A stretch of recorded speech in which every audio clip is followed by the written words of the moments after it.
Hey guys, welcome back to another video. My name is Siobhan and today I'm going to be reviewing my university, the one that I've been studying at for the past 4 years and therefore I'm well equipped to talk about, and that's King's College London. In fact, I'm wearing the university hoodie right now to be theme appropriate for this video.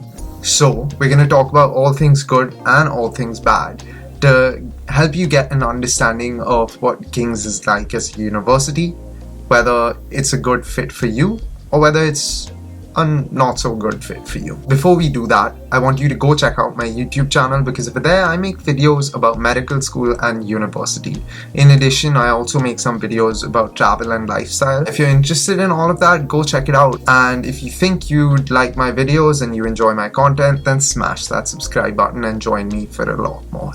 So, King's.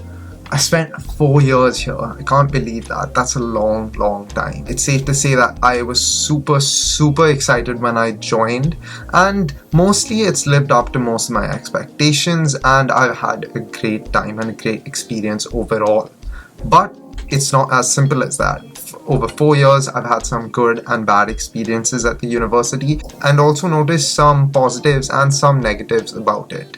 And these may vary from person to person. Some may experience them, some may not. And also their impact may vary greatly from person to person. For example, one advantage may not mean that much to somebody, and similarly, one disadvantage may mean a lot to another person. Keep that in mind and take all these factors into account to make a decision for yourself of whether King's is good for you or not. But let's jump right in. As always, I like to start with the good things because it's always good to start on a positive note. So, the good things about King's. Firstly, it's a well-reputed university. It's a university that ranks in the top 50 universities in the world and probably the top 10 universities in the UK. And when you're looking at course-specific rankings, it also ranks up to second in some degrees, and at one point it was first in dentistry as well. So academically, very well reputed. In addition, the location, it's unbeatable. King's is located in central London with campuses spread around the city. So you have a campus in Strand or Covent Garden, you have a campus in Waterloo, and you have my campus near London Bridge. That's Guy's campus. All three campuses, just apart from their location, are absolutely stunning, beautiful architecture, well equipped in terms of technology, infrastructure, all of that. So overall, you are studying in great locations and great facilities. Now, as previously spoken about, King's has a number of strengths, and those strengths are one of its major positives. So the first strength is their Faculty of Life Sciences and Medicine. So this is probably one of King's most famous components because it's associated with GKT, so Guy's, King's and St. Thomas's, which is their medical school. This is one of the best medical schools in the world. It's ranked 12th or 13th in the world right now and is one of the best medical schools in the UK. Dentistry is also one of King's standout courses along with nursing. King's was ranked as high as number 1 for dentistry, I think around 2 years ago, and is consistently ranked in the top 5. And that's similar for nursing. Along with that, it's also very well reputed, ranked and equipped to teach psychology, humanities, PPE, so that's politics, philosophy and economics, and law.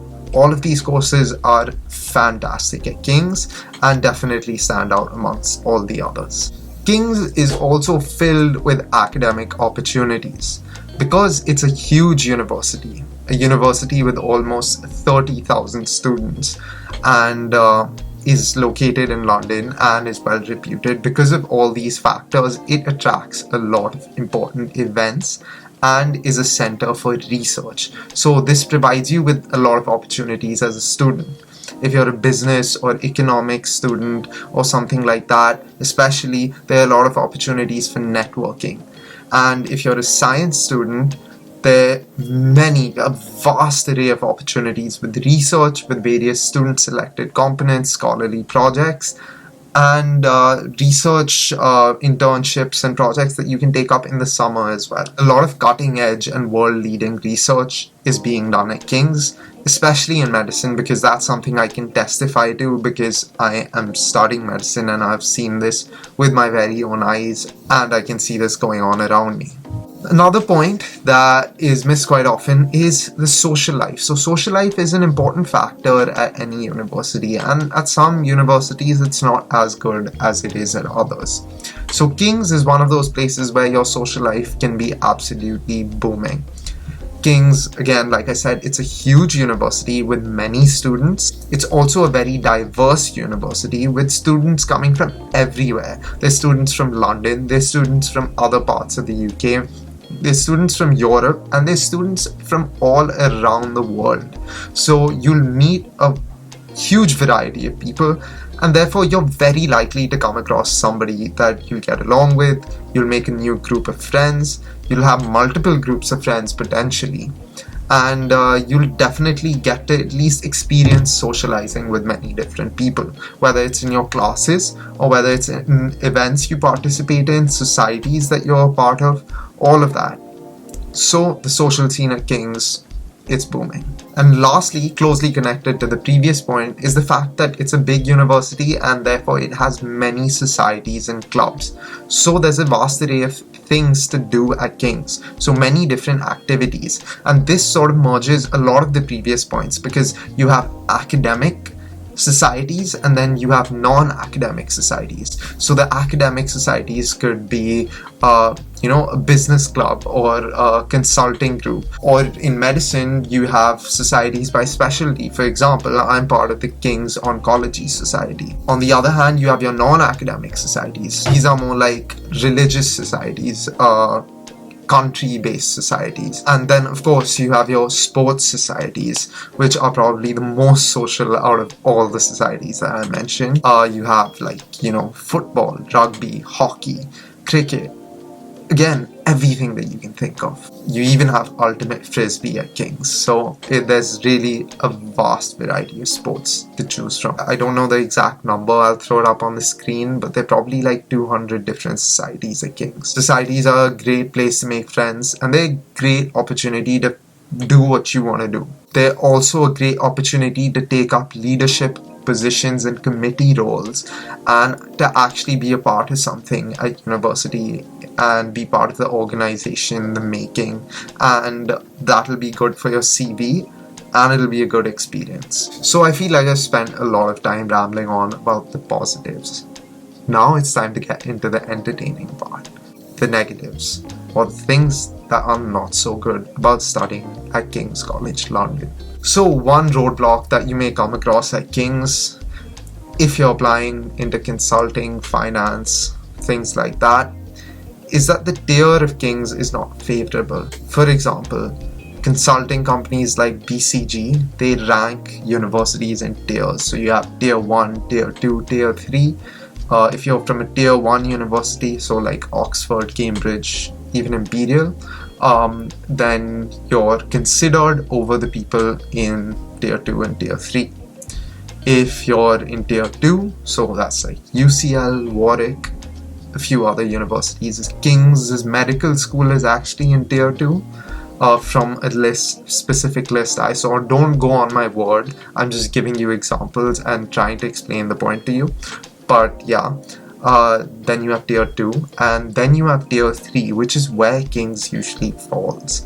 So this means that if you get a first class at King's in your degree, so that's the highest score or mark or grade you can get in your degree, you still won't be preferred over someone who has a 2-1, which is the second highest, from a tier 1 university. So that is a slight challenge that may present if you're applying for jobs that look at universities by reputation or prestige. So that's something that you may want to keep in mind.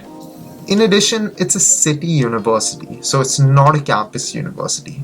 So it's very easy to get lost in the hustle and chaos of the city. If you're living on campus or a campus-based university, life may be a lot slower, a lot easier, a lot cheaper, and it may be easier to make friends and to socialize as well, as you're all enclosed into one specific space. That's not the case in a city university. You're pretty much spread around buildings around the city. So you do have to make an active effort to take part in things, to make your own life easier, to socialize. But if you do these things, then being in the city can actually be an advantage. But if you don't, it can also present as a challenge. Do you get what I'm saying? It's also a huge university, like I mentioned earlier, which means you do get a lack of individual attention at times. It's easy to get lost in the large group or cohort that you may be in, so you do have to make an effort to stand out. For example, King's has a year group in medicine of about 400 students, whereas there's some universities in the UK that have a cohort as small as 80 students. So it's definitely easier to be seen in that cohort of 80 than 400, but also being in a larger university has other advantages not associated with standing out.